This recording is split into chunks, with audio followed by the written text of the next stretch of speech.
All right, we're back on our New Holland 256 rake project. Should have had this thing finished probably today, but I had some other jobs to do. But this rake been sitting out in the elements for about 3 years, and my buddy wanted to see if he could get it going again. So we went through and checked all the major components, starting with the gearbox. Rebuilt it, new bearing seals, filled it about a third of the way full of number 2 grease. Went through the drive line, the universal joints.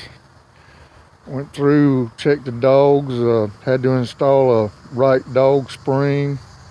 Had to install a left drive dog and spring on the left wheel. So everything to that point's in good shape.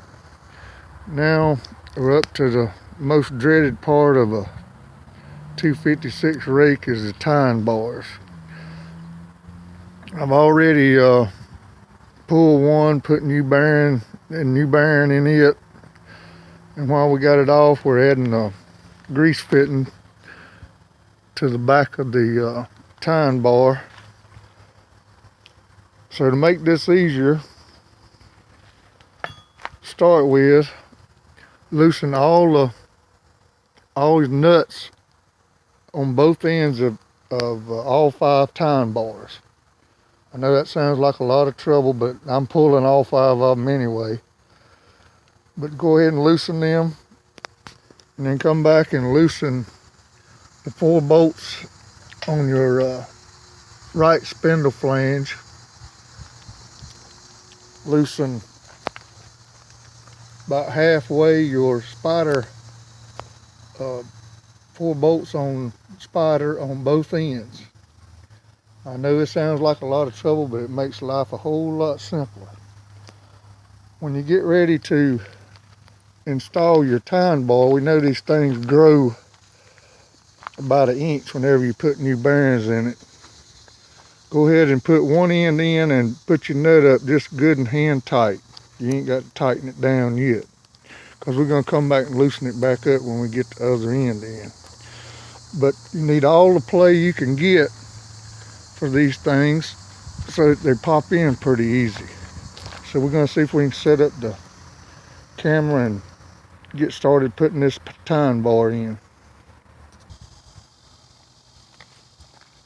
All right, about the only 2 things you're going to need for this is a good punch. This one here is about 1 foot long, and maybe a hammer. May not even need the hammer. But what you're going to do, make sure that while you're putting the other end in, none of your washer or your dust cap fell off. What you want to do is stick your punch through your spider hole into the Allen in the bolt, and then pry it.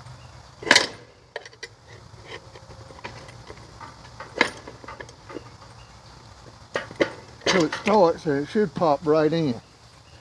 We didn't even need a hammer for that one.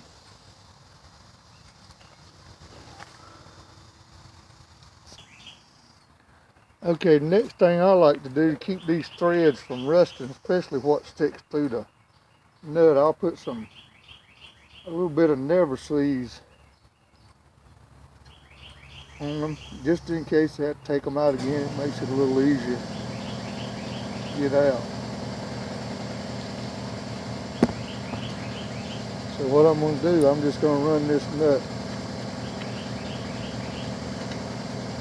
up